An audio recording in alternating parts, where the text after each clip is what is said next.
Nancy Pelosi was all set to board a U.S. military flight to Afghanistan today, but just an hour before the Democratic Speaker of the House was due to leave, she ran into an unexpected and partisan headwind.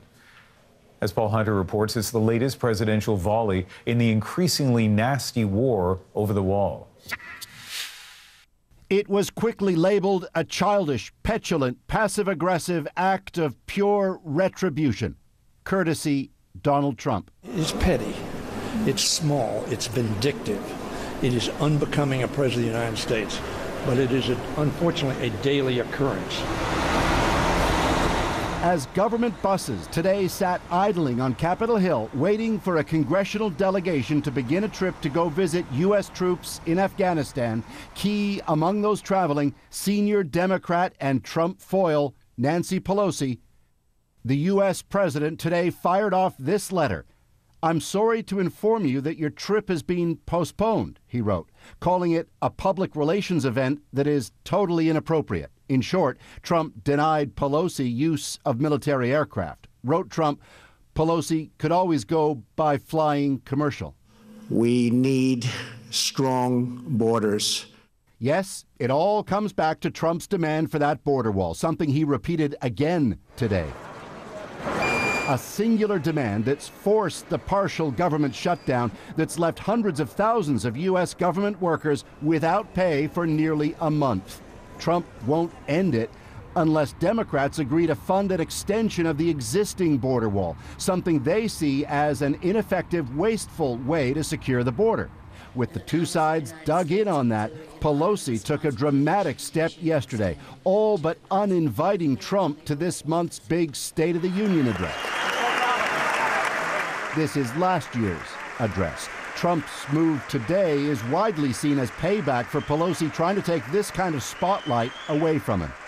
Republican Senator Lindsey Graham today called both Pelosi and Trump sophomoric, as frustration in an ever more dysfunctional U.S. government grew broadly. Forget games. Forget petty games. Let's sit down and open the government up. There are real people suffering. In his letter to Pelosi, Trump underlines that given the shutdown, she should be staying in Washington anyway, trying to resolve it. Democrats quickly pointed out the White House was sending a sizable delegation to the upcoming World Economic Forum in Davos, Switzerland. So who's to talk about staying in D.C.? When that came out, the White House then promptly issued a notice saying it was abruptly canceling U.S. participation in Davos. And so it goes.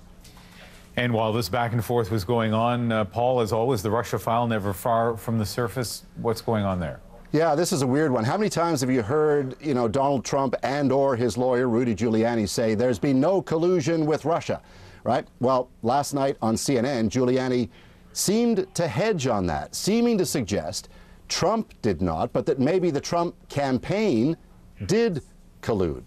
All the while, he challenged the host over whether Trump himself had ever even denied that his campaign had colluded. You got all that? Here's a bit of how it all went down. The president did not. He said nobody had any contact. Tons of people had contact. Nobody colluded. The guy running his campaign, he didn't say was nobody. Working on an issue at the same time as the convention. He said he didn't. He didn't say nobody. How would you know that nobody in your campaign? He actually did say that, Rudy. He said nobody, and then he said, as far as I know. He said it in a. Well, as far as he knows, that's true. Who knows why Giuliani said all that last night? Does he know something that might soon be made public? Regardless, today he walked it all back. In a statement, Giuliani said, quote, "I have no knowledge that anyone on the campaign illegally colluded with Russia." Ian, we'll see what happens next. Thank you, Paul. Hi, everyone. My name's Mike. I'm the creator of Mox News. And for the last 15 years, I have been telling you that as long as I have the support of the community that I serve, Mox News will post videos forever. And that's the truth. As long as I have your support, no one could ever make me stop. Unfortunately, currently, less than 1/2 of 1/10 of 1% of Mox News viewers ever donate, tip, or contribute anything back. Again, let me make that really clear. Much less than 1/2 of 1/10 of 1% ever give anything back. And to those of you who have donated to Mox News, I want to thank you so much, because it's because of your generosity that we have been able to bring attention to important videos that millions and millions of eyes would have never seen. And I think that that's an amazing thing that we've been able to make happen together. And I can't thank you enough for helping me make that happen. So it's not too late. If you'd like to see Mox News covering the 2020 presidential election, if you can't imagine the 2020 presidential election without Mox News, please, there's still time. You can make a difference. It's easy to make a contribution, donation, or tip.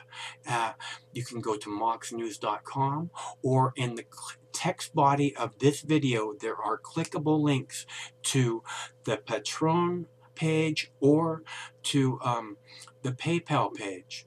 And again, it should take less than 2 minutes to make a donation, and your donation can make a big difference. So I thank you all. Stay cool. One of these days this war is going to end, and it would be awesome if Mox News could be there to celebrate that day with you.